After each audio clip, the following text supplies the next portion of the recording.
the lessons that they took on board, from setbacks like that, from defeats like that, because they feel like they're a really determined, resolute group this season. I think the players and the staff and everybody at the club deserves a lot of credit for the way they have behaved in difficult moments. And in good moments, everybody wants to be on board. In difficult moments, you see people looking at each other and blaming each other, and it's not been the case. And then credit as well for what they are doing right now, because for the youngest team in this league to be doing what they are doing right now, you have to be doing something special, and that's credit to them.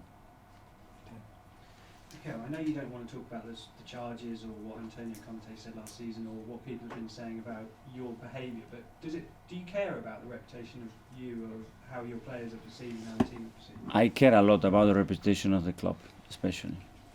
Mine I cannot control. I am who I am, and I try to do my best to defend the players, to defend the club, and that comes down with certain people that they won't like it. It's for sure. If everybody would like it, it wouldn't be very good, I think.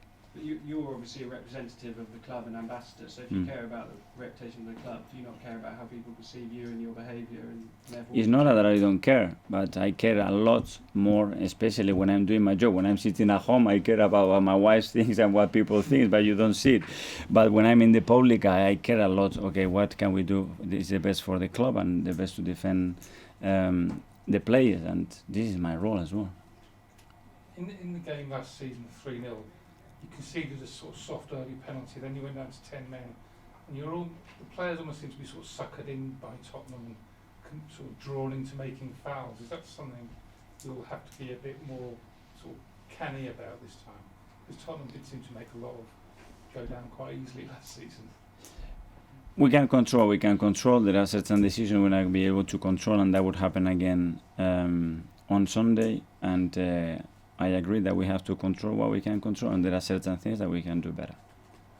In the past, when Arsenal had a sort of disappointing results, it was quite often have a hangover and you'd go 2 or 3 games where they wouldn't win.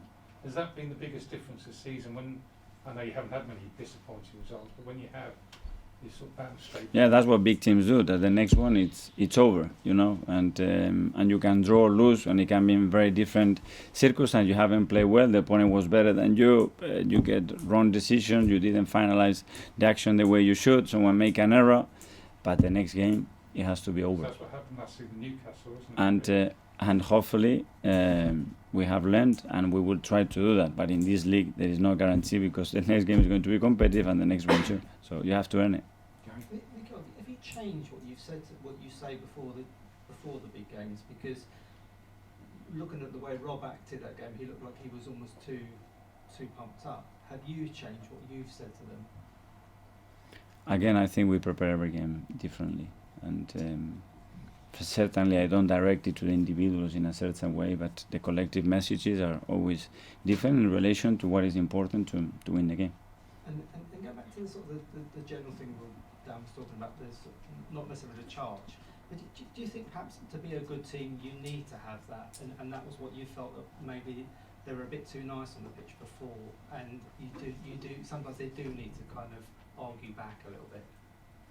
No, obviously we have to defend ourselves, and we need to live the game with the passion that the game deserves, that this club deserves, and we need to be competitive, that's for sure, within the law and respecting all the time the opponent and the referees. Nick? Okay. I know that you're obviously a team that likes to get on with the game and play football. Looking at a few of the recent games, the ball's not been in play for quite a lot of them. Like, if we look at Newcastle, I think it was in play for maybe 50 minutes, maybe just under, something like that. Now, I'm not asking you to come in specifically on what's happened to Arsenal, but do you think there's a bit of an issue in the league in general in terms of letting the game flow and games getting too easily broken up? What can be done about it if there is one? Well, we have all the data in the world now, so it's clear that the intention is to play as much as possible, and for the show and for the quality of the events, I think is the best thing to do. So I think whoever is in charge of that, they will make the right calls. Like we have made other things with the multiple system, for example, to make the game faster and have as much as possible the game flowing.